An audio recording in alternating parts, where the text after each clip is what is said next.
நான் உங்கள் நண்பன் என்று உங்களிடம் கொஞ்சம் பேசப் போகிறேன். அவ்வளவுதான். ம இன்னைக்கு பொங்கல். வீட்டு பொங்கல் இன்னைக்கு. அதாவது நேத்து போகி பொங்கல்.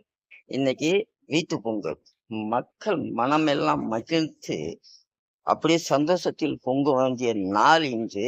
இன்னைக்கு தைப்பொங்கல் என்று நம்மளுடைய தமிழர்கள் பாரம்பரியமாக கொண்டாடிக்கிட்டு வருகிற ஒரு திருநாள், உழவர் திருநாள் என்று இதை நாம் மெயினாக்கவே நம்ம கூற வேண்டும். மக்களுக்கு எப்படியுமே உங்களுக்கு மனசுக்கு சந்தோஷம்தான் முக்கியம் தேவை. அந்த சந்தோஷத்துக்கு பொருளாதாரம் தேவை. பொருளாதாரம் இருந்தால் மட்டுமே உணவுப் பொருள் கிடைக்கும். இந்த உணவுப் பொருள் இருந்தால் மட்டுமே நம்முடைய வாழ்க்கையில உயிர் வாழ முடியும் ஜீவன்கள். அந்த உயிர் வாழும் விவசாயிகள் பொருளை கொடுக்கறதுக்கு விவசாயிகள் கஷ்டப்படுறாங்கல்ல, அந்த திருநாள் தான் இந்த திருநாள், தைத்திங்கள் திருநாள்.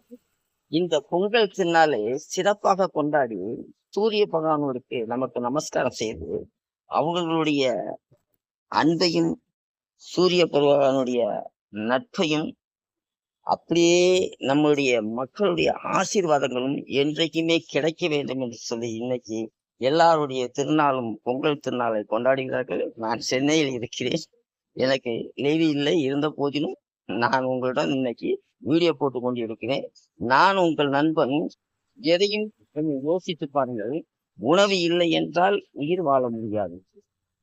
இந்த உயிர் வாழ வேண்டும் என்றால் இந்த உடலுக்கு அப்பாற்பட்ட ஒரு சக்தி இருக்கிறது. அந்த சக்தியை நம்ம பயன்படுத்த வேண்டும்.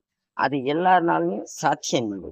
ஆகையினாலேயே இன்று பொங்கல் திருநாளை சிறப்பாக கொண்டாடி மக்கள் எல்லாம் இன்றைக்கு சந்தோஷத்தில் மகிழ்ந்து கொண்டிருக்கிறார்கள். இன்று போய் நாளை வருகிற. நன்றி, வணக்கம்.